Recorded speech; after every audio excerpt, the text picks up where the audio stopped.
Okay, welcome back, Jason. The 1031 exchange explained. Yes. Please do so. So, and I should have brought this up earlier when you asked, but the 1031 is Internal Revenue Service Code 26 1031. So there you are. That's where the number comes from. It covers the exchange of certain types of properties that may defer the recognition of capital gains or losses due upon the sale of the property. Okay, that sounds like legalese, and you totally blew that right past me. Let's say that again. Okay. So 1031, the number refers to the section of tax code. Uh And it says that if you incur capital gains and you follow these certain rules, huh. Okay. it won't absolve the taxes, it won't negate them, it won't make it so you don't have to pay, but it will defer them. You gotta do certain rules as part of what I heard. So you can't just necessarily say, okay, I'm selling this home. I'm going to go find another one.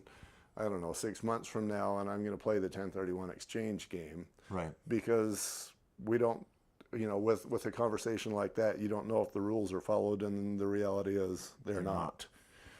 So we've got to talk about the rules, but I guess for this segment, it's sufficient to say there are a set of rules. Yeah. Should we go over those? Yeah, we'll hit them really quick. And this whole thing is kind of like, what's our next segment on? 1031 exchange. Like it's there's a lot, and that being said, we're not even really diving into the intricate details, but this'll cover the basis.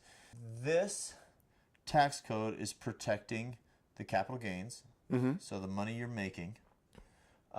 It has to be used for properties that are held for investment, trade, business, something these are income properties. This isn't necessarily primary residence. So I can't maybe sell my car wash, and maybe I'll make, I don't know, 100,000 on that, and then put it into my house and say, well, my house is part of my. I'm 1031 exchanging this 6 figures into my house. Right, that doesn't work. That's your house being your primary investment. I mean, primary residence. But I can buy the house next door, Yeah. and then that could be a 1031 exchange. Right, or you can sell your very nice large car wash business and buy 15 houses, as long as your business investment money is going to another business investment money. Okay. And that's what they're talking about with like properties. Stocks and bonds, not eligible for 1031. And this is where you're going to want to talk to your CPA and the exchange company for what, if you are pulling out retirement funds, which ones qualify that you could acquire real property with. So and then like kind, got to make sure you're like kind property. So this for United States tax law needs to be in the United States. Sometimes the Virgin Islands, but if you're buying properties in Argentina, you're outside U.S. tax regulations. So Let's go wild down west, that you know? road. Let's Okay. say that I have a vacation home in Argentina, Okay. and I decide to sell that. I'm probably I'm going to have the capital gain. Let's assume that I sold it for a profit. As the American resident, I still have to pay taxes on that Argentina sale. Again, I know you're not an accountant. You're going to get into tax code, but really that income was generated in Argentina. And most likely they're not going to pay U.S. dollars for it. You can claim foreign income. Talk to your CPA. Yeah. People who hold real estate as short-term investments, if they're flipping houses, if they're builders, dealers, they're not eligible. That's considered income, not investments. Okay. So that's something. And then personal property, like we said, doesn't qualify for a 1031 exchange. And then the things that you must do. This is the big. If you remember 3 things about the class, remember this. Okay.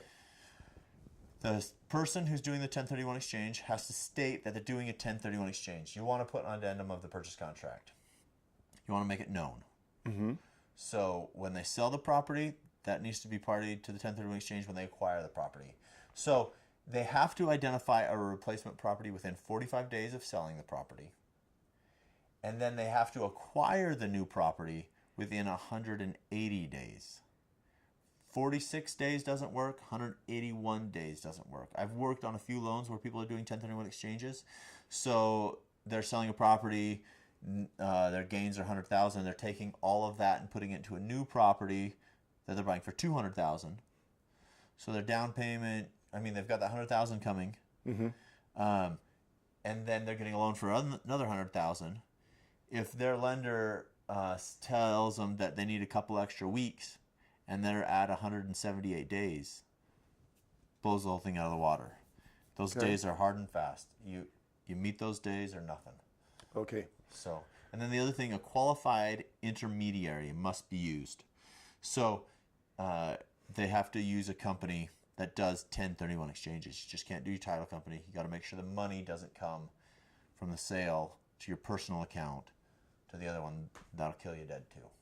Let's say that I've got 100,000, and I identify on day 40 that I'm going to go buy AB car wash. Joe's Car Wash.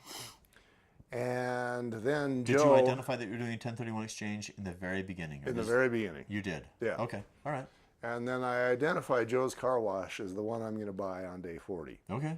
Then on day 44, Joe says, sorry, not for sale. Okay. Then I go by Jane's Car Wash, or I identify Jane's Car Wash, but now it's day 46. Am I hosed? Host. Yeah. Garden or stocking. I don't care which one you're host. Host. So let's talk about primary residences next. Okay. We'll be right back. Okay.